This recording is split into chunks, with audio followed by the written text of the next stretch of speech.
Hi guys, sorry for the late upload. I meant to make this on Thursday, but stuff came up. So here is the video going over the practice test. Don't forget to take a look at the checklist on the front page. Make sure you understand all those bullet points. Just a reminder, you can have one side of a half sheet of paper of notes for this test. Maybe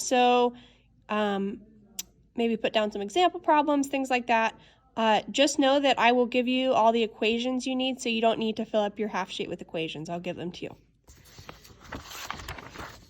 Let's go over the multiple choice first.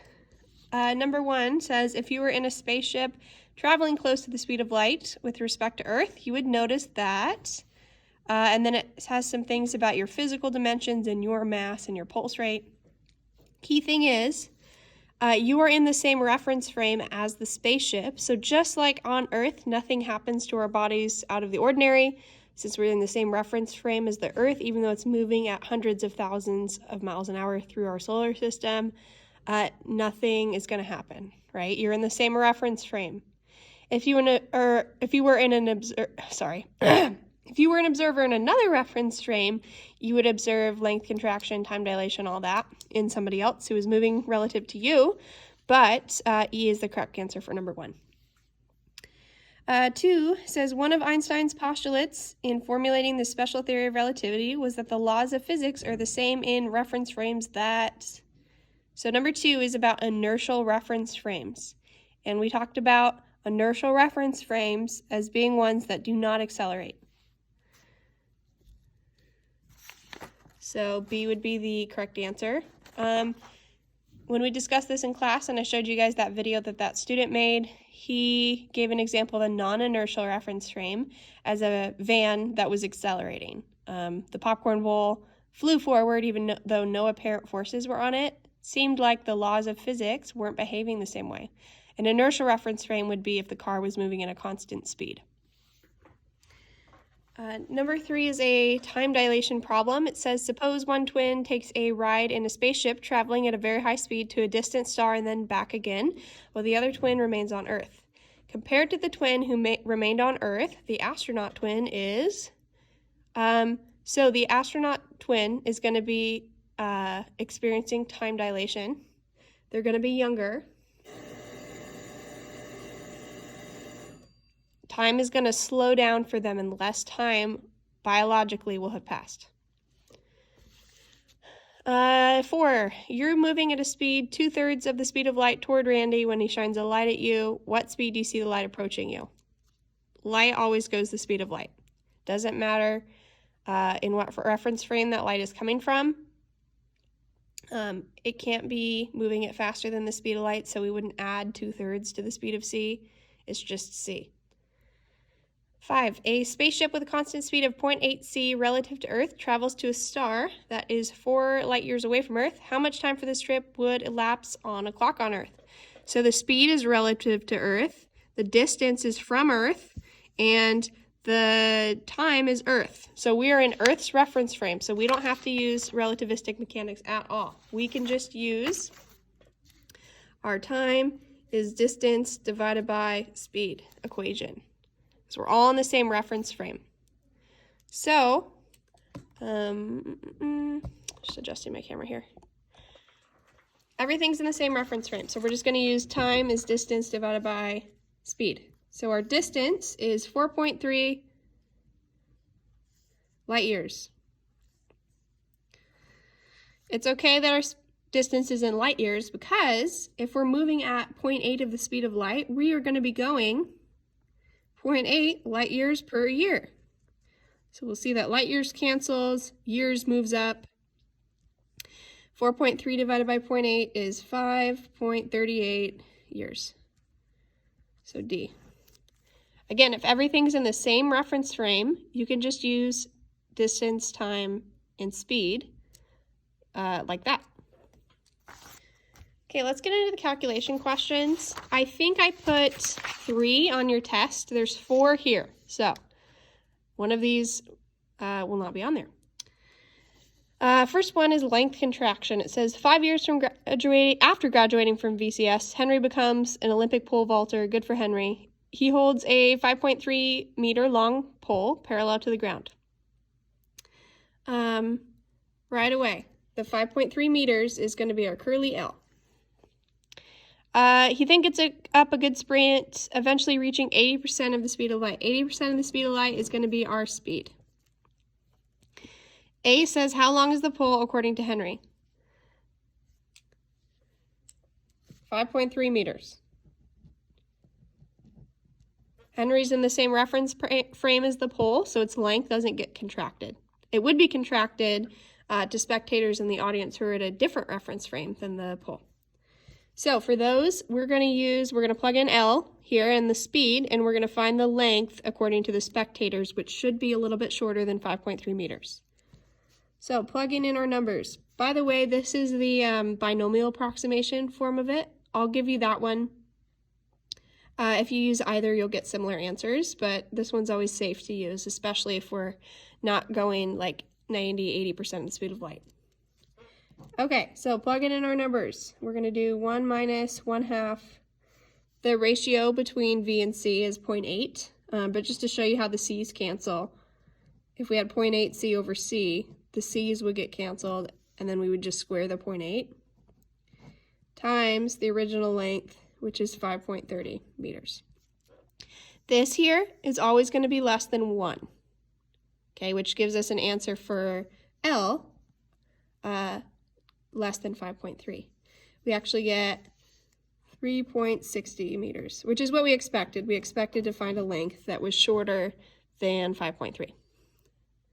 Okay, C says, who measures proper length? Henry or the spectators? Spectators.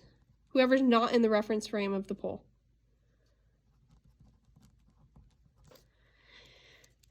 Okay.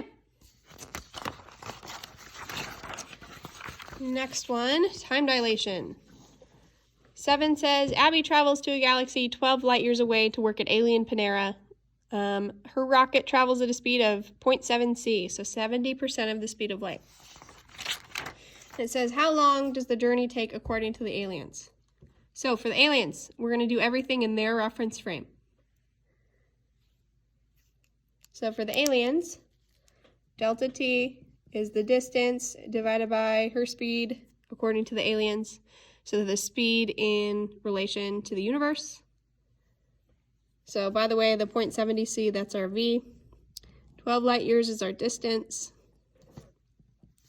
So it's going to be 12 light years divided by our speed, which was 0.70 light years per year, right? C is the same as light years per year. We're traveling at 70% of the speed of light. We're going 0.70 light years per year. These cancel. We get 17 years. That's how long they're waiting for Abby. Okay, B says, how long does the journey take according to Abby? Before you solve a problem, think, what answer would I expect? It's going to be a number less than 17 because Abby experiences time dilation. Clock slowed us down on her spaceship relative to the aliens. So we're going to use our time dilation equation, and we want to find delta tau.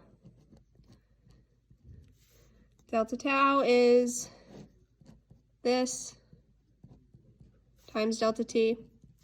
I just wrote down the delta t equation, but you can imagine we could multiply both sides by this to get it solved for delta tau. Delta tau is proper time, which is what Abby is experiencing. Okay, so it's going to be 1 minus 0.7 squared. Again, the c's are going to cancel, so you can just put the 0.7 times 17. And we get 2 sig figs, 12 years, which is what we expect. Less time passes for Abby. Okay, C says, after Abby stays a year and then travels home at the same speed, how much has she aged? Well, 12 years there, 12 years back, 1 year there, 25 years. And I didn't ask you this, but she would have aged 35 years on Earth.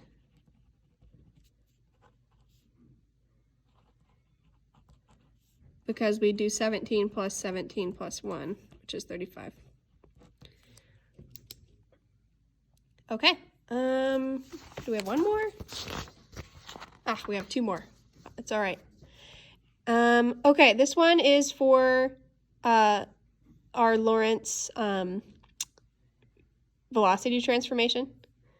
8 says, so if we're finding velocity using relativistic mechanics, we can't just add speeds.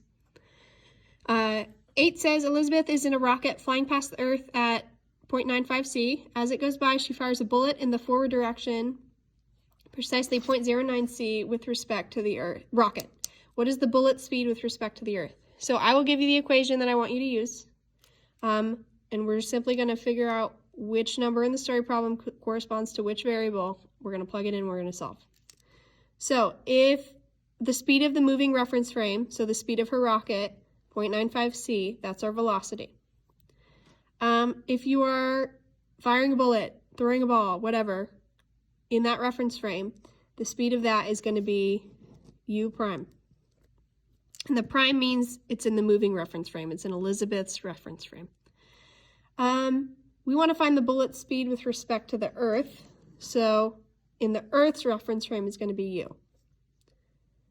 So we've got an equation for u equals. So let's plug our stuff in. We said u prime was 0.09 c. And we can leave the c's in there. They're going to cancel out conveniently for us.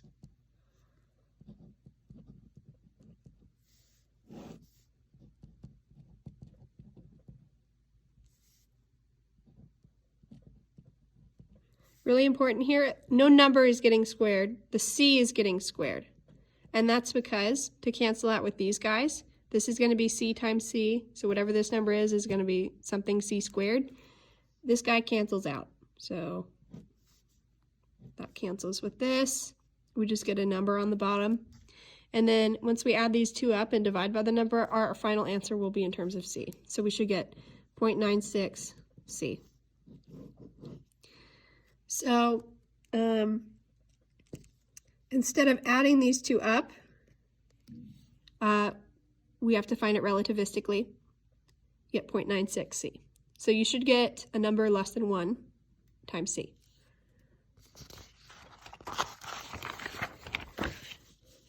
Okay, number 9. This is E equals mc squared stuff, so relativistic energy. I think you guys liked these ones. We want to calculate the rest energy, kinetic energy, and total energy of a positron with a mass of that moving at a speed of 0.08 c. Okay, I think for this one, I didn't make this very fast, and so we have to use our classical equation for kinetic energy. I'll show you why that's the case. First, let's find the rest energy.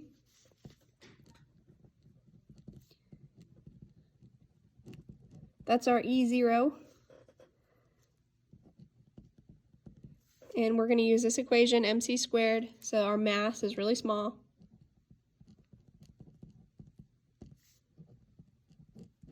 Times c. It's really helpful if you have c stored in your calculator. Do not forget to square it.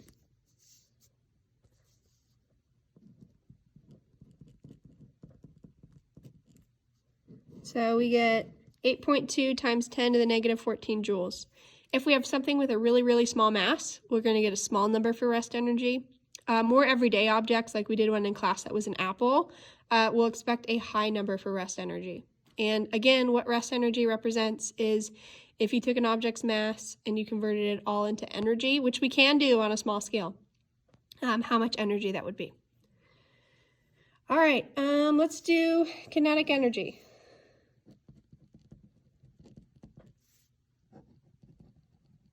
First, we got to find gamma.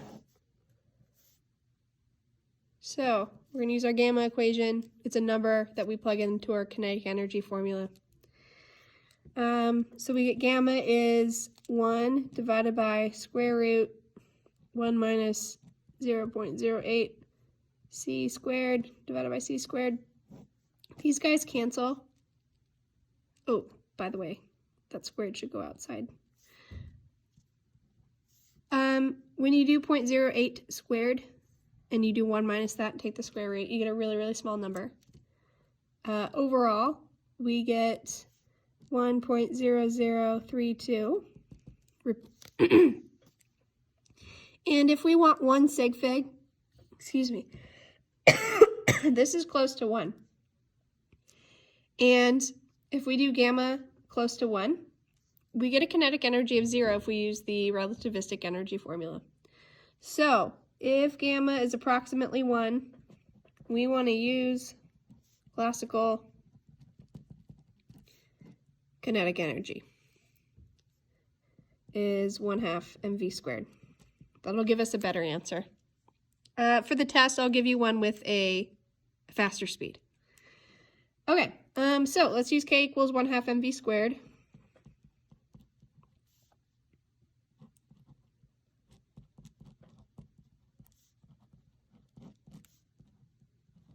Really important, if we're moving at 0.08 times the speed of light, we gotta multiply by 3 times 10 to the 8. And then that gets squared. We get an answer of 2.6 times 10 to the minus 16 joules. So really, really small. That's a 2 with 16 zeros in front of it. And that's our kinetic energy. Okay, so total energy. We'll do E total. We're going to add our rest and kinetic.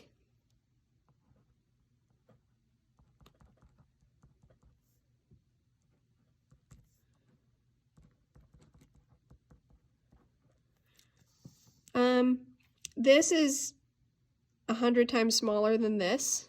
And if we're keeping 2 sig figs, our answer is still going to be approximately this. So when you type this in your calculator with 2 sig figs, you get 8.2 times 10 to the negative 14 joules.